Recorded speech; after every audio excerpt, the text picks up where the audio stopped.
Well, shalom, shalom. I'm Barbara, and I'm always short and sweet. Who is the god Marduk? And what is Akitu? What is Akitu? It's a Babylonian New Year's festival, and it's celebrated to honor the supreme god Marduk. In ancient Mesopotamia, during the middle of the first millennium, the Sumerians celebrated Akitu. Here we go, all the way back to Babylon again. Akitu was known as a 12-day New Year's festival, and that celebrated the enthronement of Marduk, their supreme god, and reaffirmed the king's role in the land, and it ensured a bountiful spring barley harvest. And most of these events centered around the temple god of Marduk. The king would kneel before the statue of Marduk. He would then swear that he had served Marduk and his land reverently and not opposed his people or destroyed the city of Babylon. And the king had to swear to the god Marduk that he was a good and pious ruler.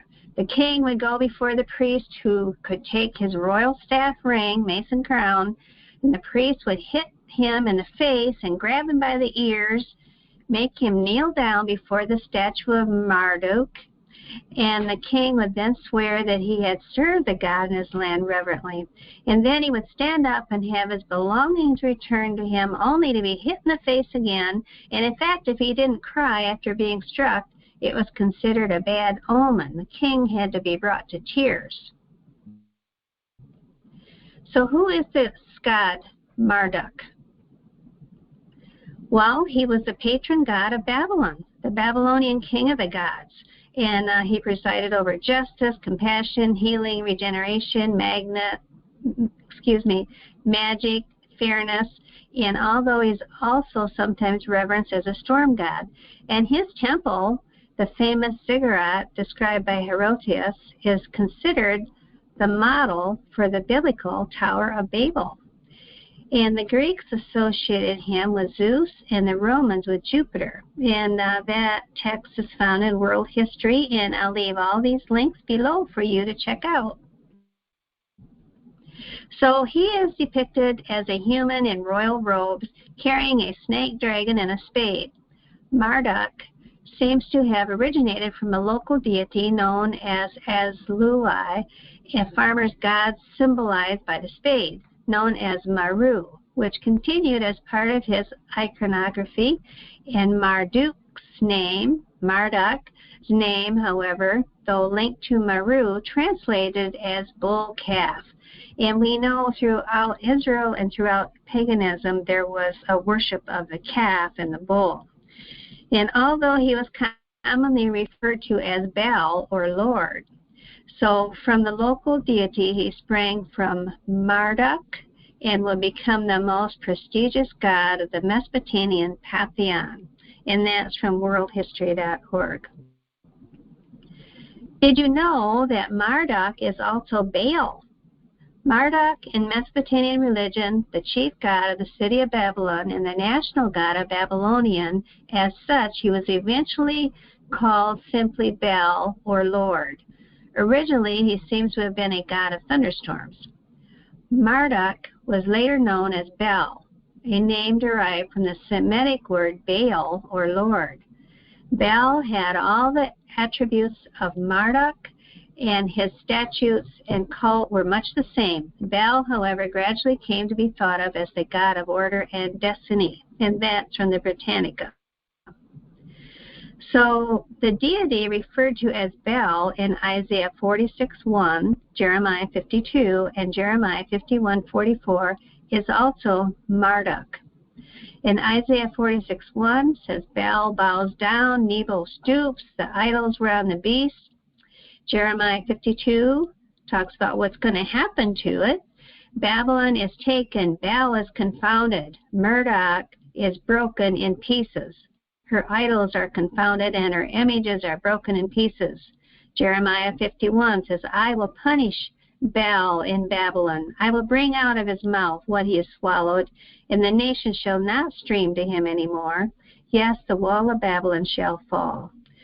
So Marduk, in Mesopotamian religion, the chief god of the city of Babylon and the national god of Babylonian. As such, he was eventually simply called Baal and Lord. Well, we've seen a lot of names for Nimrod in our studies about pagan religions and where they all came from Babylon. Here are some of them. Remember, the Greeks associated Marduk with Zeus. Here it is, Zeus. The Romans associated him with Jupiter. Here he is, Marduk, and Baal and Lord. So the Akitu festival, or Assyrian New Year, is still going on. It's celebrated all around the world. Here is a festival. You can see they go all the way up through there in northern Iraq, celebrating Akitu. And the Assyrians celebrate the New Year, which is called Akitu, or Akituum, is a spring festival.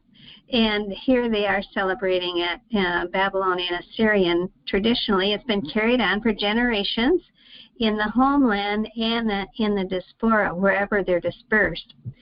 So it was originally in the fall of the year, and now they celebrate it in the spring. So remember, the Jews were in Babylon, and the rabbis were there when they celebrated Akitu, but they didn't want to adopt it outright, so they Judaized it by changing the name of Yom Teruah to Rosh Hashanah, New Year's, and you've all heard that name before. Well, here's the Babylonian influence. From early times, the Babylonians had a lunar solar calendar very similar to the biblical calendar, and the result was that Yom Teruah, that is Feast of Trumpets, often fell out on the same day as the Babylonian New Year's festival of Akitu. And the Babylonian Akitu fell on the first day of Tishri, which coincided with Yom Teruah, Feast of Trumpets, on the first day of the 7th month. So the rabbis just renamed it. They renamed Yom Teruah, which is the biblical name, and call it Rosh Hashanah, and that they call the beginning of their civil New Year's. So they adopted the Babylonian ways. They just renamed it. But Yom Teruah is in the Bible. It is Feast of Trumpets. So I did a YouTube about this to tell the difference. What is Rosh Hashanah and what is Yom Teruah? So I hope you go and watch it. Yes, it's coming out of Babylon. It's very important. Hosea 4:6, my people are destroyed for lack of knowledge. So please like it. This is a blessing to you, and please share it with your friends.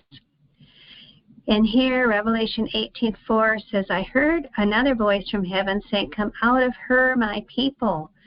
That's coming out of Babylon. They receive none of her sins or her plagues.